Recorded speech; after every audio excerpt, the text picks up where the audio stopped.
I love Warframe. It's a game that got me through a difficult period in my life. I love the community and how kind they are. My Warframe video is still the most successful video on my channel, so when I heard D is making Soulframe, a spiritual successor, I was beyond excited. I will admit, I haven't been regular on Warframe of late, but I've seen Soulframe and I plan to play the hell out of that game. So in this video, I want to run through 10 mistakes Soulframe needs to avoid. And if you're new here, please go ahead and like the video. And if you want to show your support, go ahead and subscribe. I appreciate it. I watched the gameplay trailer back when it came out, and I had heard recently some players had been invited for an alpha test. And since I'm definitely not big enough of a content creator to get invited, I figured I'd give my feedback on how to improve the game based on what I saw. I love the fact the game wants to slow the pace down, but let's be frank here. New IPs are not easy getting off the ground, especially in the looter shooter genre. The amount of deaths the genre has seen is way more than the successes. And this is not the first time DE has attempted a new IP to go along with Warframe. We all remember the amazing Eternal, the team-based first-person shooter that was scrapped. So if DE doesn't want that to happen, and I definitely don't want that to happen again, these are the 10 mistakes Soulframe needs to avoid.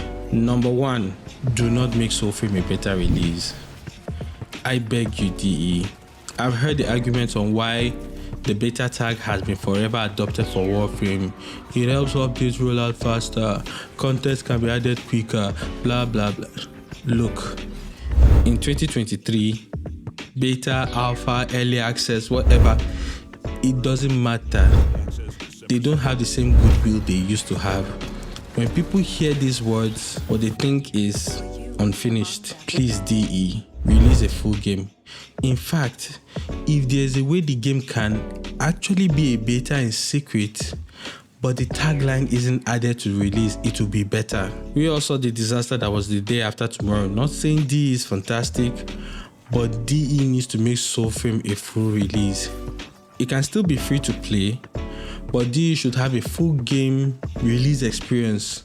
And who knows, take it to the next level, have an actual physical copy that is part of some Founders Edition pack with freebies that can be pre-ordered. Number 2, this point also piggybacks off my previous one. Do not release Soulframe unfinished. I understand DE is beholden to Leyou and his investors, and that's why I always felt they announced the game a bit too early. I understand why they had to do that. They had to let Warframe fans know why Steve and others had to leave. But this is not 2015, guys. Games don't make a comeback anymore. This won't be another Rainbow Six Siege or No Man's Sky or heck, another Warframe. Fans are quick to dump games fast. Don't release Soulframe with one map and 3 characters and just say, hey guys, don't worry, we'll update it over time. No, work on the game until it is absolutely ready. We would wait. And then release it with the right amount of content to justify a full game release. Number 3, the new player experience needs to be front and center. I started playing Warframe in 2018 with my best friend Radek, and it was astrophysics getting through the early stages of the game. We literally played Warframe with a tactical potato or Mogamu guide video playing constantly in order to navigate through the game. There were also veterans falling over themselves to help us, which was very new to me. I met a guy, Matthew, with a language barrier. He would spend hours forcing other veterans to get us through sorties and trials. The problem with Soulframe is there are no veterans or tutorials or guides. Everyone is starting from the same level day one. So the new player experience has to be on point. It's one of the reasons I just can't get back into Destiny 2. The whole thing is so confusing. I don't even want to get into it. And there aren't a lot of veterans or veterans I know that are willing to help me through it. So DE, there won't be guides on YouTube for new players to follow. Eventually there will be, but for that first period, the new player experience has to be front and center. And I'm not talking about spoon-feeding players, but progression needs to be made very clear. Number 4, This is something I noticed while watching the gameplay. The combat looks a little rough. I'm not even talking about the janky gameplay, which will definitely get improvements. But looking deeper, there's something I noticed with the hack and slash. There's a subtle nuance that comes with hack and slash game. The hacking and slashing needs to feel satisfying. How will I put it? There's a level of feedback your weapon needs to make when it comes in contact with the enemy. It has to have a certain level of oomph. It needs to feel weighty, but fun when you string the combos. Warframe never needed this since the game was all about mowing down hordes of enemies in the fastest way possible. Spin to win. Since Soulframe wants to slow things down, they need to pay particular attention to how weapons feel when enemies are struck. I'm talking about little blood splashes, maybe some dismemberment of limbs, and the way combos link together. I know this is not DMC, but the combat looked a bit cumbersome. I don't know, maybe get a hack and slash consultant to help out. Number 5. A lot of people will not agree with this point, but I think it's still valid. And DE is probably not planning on doing it, but Soulframe will benefit immensely from a PvP mode. I know, hold on. I get it. Nobody plays Conclave, but that's because it sucks. There is something PvP does in any game. It helps with keeping the player base satiated with content when there is a lull between updates, which, if we are being honest, there will be. I really think DE needs to think about it or look into incorporating some form of PvP. Number 6, I don't want to talk too much about in-depth gameplay features because we just don't know yet. We really still don't know what the gameplay loop is. DE needs to look long and hard at challenge, not difficulty, challenge. A lot of people have said Soulframe takes a lot of inspiration from Elden Ring. Well, if that's the case, the game needs to give the sense of challenge. And I'm not talking about having bosses with infinite health.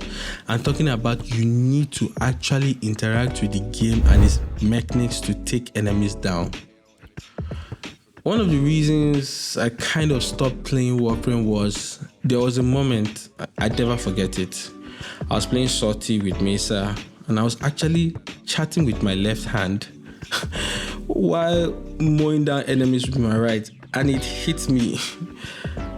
How can I be this strong at one of this game's premier endgame content? In Destiny, I spent hours in LFG begging people to carry me through the raid only to suck at it before the first checkpoint. I can assure you, I am way below average as a gamer. I should not be this good at the game's endgame. Now, I'm not asking for a power nerf. I love the fact that frames are basically genocidal space ninjas with infinite power. I just want to use my brain when I'm playing a game. It's one of the reasons I love Trials and Eidolon hunting. People actually focused up and took the game seriously, and if you weren't pinning your weight, it'd show. Number 7, delayed rewards. Let me give you a little quick backstory. We have a friend, Mojo, who we tried to pry away from Destiny to play Warframe with us. We gave him the elevator pitch on how great Warframe is, blah blah blah, and he eventually started playing. But for the life of him, he just couldn't understand the system of waiting for rewards. And to be honest, it's really annoying. I get it, the game is free, but one of the core principles of a looter shooter is the loot you receive after the shooting. But then Warframe tells you you have to wait for 3 days to get the loot you've been grinding for 6 hours and wasted 10 relics to get. I really think Warframe got away with so much because of how much goodwill it had banked with the players. But I don't think Soulframe can get away with this. DE needs to figure out the loot system and make it work in conjunction with the monetization. Find a way to make it fair to both the studio and to the players. Number 8, the grind. I honestly don't know how to fix this problem. It's a free game, it's a looter shooter, so grind is almost synonymous with the genre. I remember in my early days of Warframe trying to farm new roads, and the drop rate drove me insane, only to find out there was a resource called Argon Crystal that disappeared after 48 hours. The grind wasn't so bad. Back then I was single and pretty much jobless. My real issue is how every new location practically makes resources you've coveted and worked so hard to get useless. I just think if the grind in Soulframe is too hard and too stressful, it will turn players away fast. I don't want Soulframe to get the tagline of being another grind fest. Like I said, I don't know what's a fair level of grinding in a looter shooter, and leave it to they just need to test it out, but it definitely can't be the same level as Warframe. Number 9, tone down and define the loot. Warframe had way too much further weapons, and because of how much of a status symbol mastery rank is, I agree, not everybody took it that serious, but I was one of the people that did. You end up interacting with weapons you had no business interacting with, so you use a weapon just to level it up and discard it immediately. It's kind of stupid. I want Soulframe to try and incorporate the widely used uncommon, common, rare, epic system used in practically every looter shooter, so you don't have to interact with useless weapons that are no longer essential to your progression. Having 3 versions of Tigris with little peg changes is just overkill. Mods can solve that. Or if there has to be multiple versions of a gun, there should be nothing attached to using the weapon if I don't want to use it. Number 10, passing the torch. This is something I think D is already doing with Soulframe. The game should not shy away from its big brother, which is Warframe. Yes, I do want Soulframe to have his own look and feel, but the influences Warframe has on the game should be embraced. Soulframe is being marketed primarily to Warframe players and yes, some newcomers, but I think the game is primarily marketed to people who feel they have gotten all they can from Warframe and need the next obvious evolution. It's really not about which game is better. I almost feel Warframe was high school and Soulframe is college. If Warframe wasn't so popular, I really think Soulframe would have been the obvious sequel to it. So let Warframe actually embrace its influences and give players that sense of continuation. Now, who knows? In the future, we might have a Plague style event that is shared between both games and needs both player bases to defeat. I know this video kind of looks like 10 things DE should fix in Warframe, but honestly, a lot of the issues that Warframe has almost become part of its charm. Take for instance the issue of how little information is given in Warframe. This has made the community band together and be so kind to new players, creating real lasting friendships. Or how collecting every single weapon sounds annoying, but we really wanted to because mastery rank was such a flex. But Soulframe has one shot, and it doesn't have the goodwill Warframe has built over time or the massive content for new players to interact with. So we need these problems to be fixed ahead of time, because there will be no comeback story a second time. I really like what I saw with Soulframe. My favorite thing is probably the art style, which is not surprising coming from DE. It's one of the reasons I started playing Warframe in the first place. I think DE has something special in their hands, but the bar to please gamers, especially the looter shooter fan base, has gotten way higher than it was in 2015. And I don't want Soulframe to end up in the pile of dead looter shooters. Thanks for watching, everyone.